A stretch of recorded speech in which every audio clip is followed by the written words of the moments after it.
what Paul said, I decided while I was with you, I would forget everything except Jesus Christ. And the amazing part of that, the eloquent honing into the very treasure of life itself, is that while he has forgotten everything, he's actually found everything. No eye has seen, no ear has heard, and no mind has imagined what God has prepared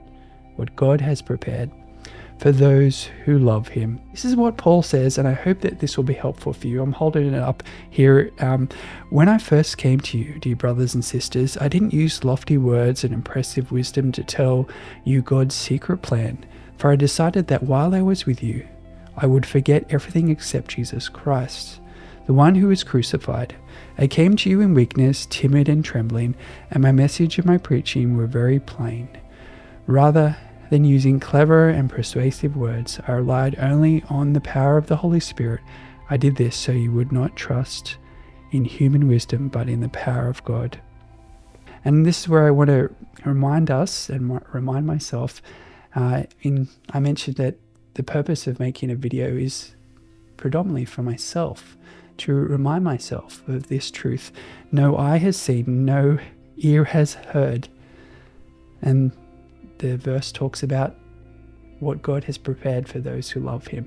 This is where I want to jump into C.S. Lewis's book, The Last Battle, which if you're familiar with, you can of course see that is capturing some of what we could imagine God has prepared for us. There's a scene there where, and I'm going to mess it up in the description, and if you haven't read it, I'm terribly sorry, but I'm going to jump in anyway, where the main characters actually have died. The end of the world and the start of the new world, which becomes the start of eternity, the great story that they get to go on in Aslan. Aslan is the Jesus, the God figure, the divine one in there. And it is very fascinating how they go up and closer to Aslan, closer into his country. They go through a Garden of Eden sort of place. If you're familiar with the first book from the Chronicles of Narnia, the Magician's Nephew, well, that's a part of the story they bring back. They find a world within a world that is becoming more real.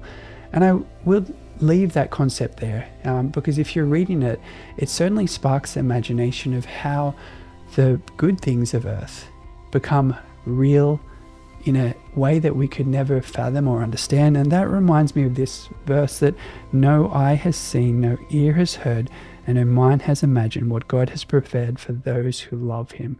And it is a tremendous running into love that happens in this last scene, where not only are they running towards love himself, Jesus, however, there's others who are running in that same direction from different worlds, from different places. I made my first pause in the video because I wanted to slow down a little. But as you can see, my videos are very much unscripted and from my heart. And I appreciate you leaving a comment about how this passage and some of the C.S. Lewis books have affected you, hopefully in uplifting in good ways. It is good for me to slow down, and it's funny that at the end of this video I make more mistakes because I start stumbling over this joy of how good God's plan is for both us now to be able to have a taste of heaven in terms of the renewing of our life, and that is enjoyed in many ways, as I've shared a lot on my other videos. However, it is really fascinating how our imagination is captivated by Jesus himself and these scriptures that are holy and helpful and something we can digest and hold on to with all of our might and strength. And no mind has imagined what God has prepared for those who love him. You'd think I'd have it memorized, but I feel so overwhelmed. I just need to look at it and remind myself that that is true.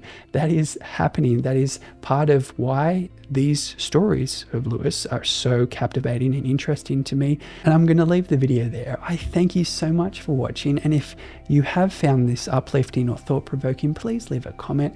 I hope you have an absolutely fantastic day. Bye for now, my friend.